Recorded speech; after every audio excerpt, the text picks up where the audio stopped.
I want to ask you something here. And a lot of people, come to this country, a lot of people come to Canada, and they wonder, what is credit? All right, we answered it already. Why is it so important?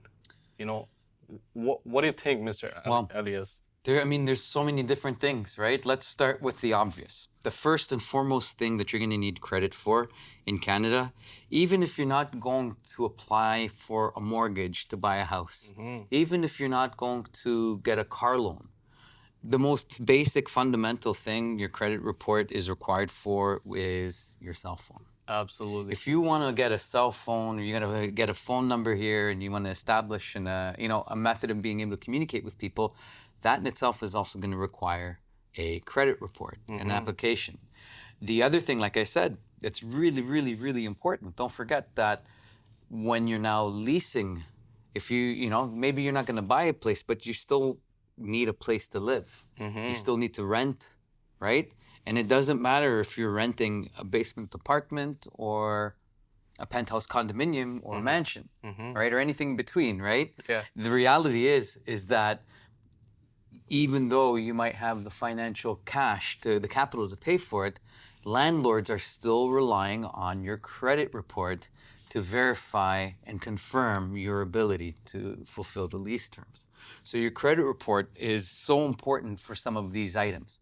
And another major component that is really important for people to note, if you're applying for jobs with certain industries, okay, whether it's insurance, finance, if you want to be a mortgage agent, you want to be a real estate broker, whatever those things are as well, there are also credit ramifications as well that are involved. So you want to be very careful with what you do in terms of your credit.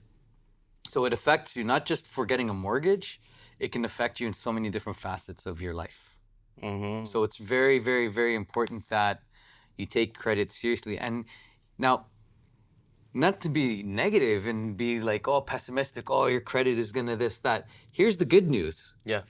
When you're a newcomer and you're establishing your credit, it's much, much, much easier to actually build good credit from the start than it is if you're now rebuilding your credit from someone that has bad credit. So I'll give you an example. If an individual has, let's say, declared bankruptcy, or they've gone through what's called a credit proposal, which is essentially like a bankruptcy, right?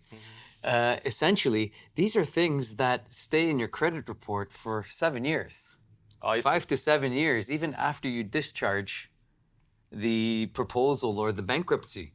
So the fact that you've now taken care of your problems by declaring bankruptcy or by doing, it's still going to follow you. And it's actually going to make it so much harder for you to be able to get out of that state and to actually build good credit. And that's 7 years. Imagine 5 years, 7 years. Yeah, sure, time flies, but how much could you get done if you had a pretty good credit report or a pretty decent credit score, right? And you were able to do, like, how much could you be losing out on as well over that 5 or 7 year period? So the advantage that you have as a newcomer, right, is that yes, of course, you're starting from scratch, but the fact that you're starting with a clean slate means you've got an opportunity to build on something that's clean, right? And if you start with the right habits and you start with the right,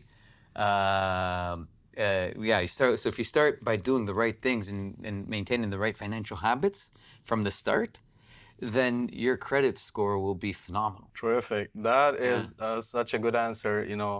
How newcomers can establish their credit when they come to this country, right? But I wanna focus something here. Mr. Elias, he talked about habits here, and I want to tell you guys something. If you're coming to this country, there are two ways, right? Two kind of habits you have to develop, and I tell most of my business partners, if they are not financially literate, I tell them, there is a habit by force and there is a habit by discipline, right? Habit by force or habit by discipline. If you have the discipline, you can have anything in your life, It's true. right? It's true. if there's no discipline, somebody else will force you to be disciplined. That you can learn things the easy way or the hard way. Absolutely. Right? But either way, you'll have to learn. And when it comes to credit, right, especially when you're trying to establish and build it up like really quickly, it's very, very important that you're implying the right discipline the easiest possible way. It's one of those things, if you learn the hard way, it could be costly for you. And it's so important that you stay on top of it.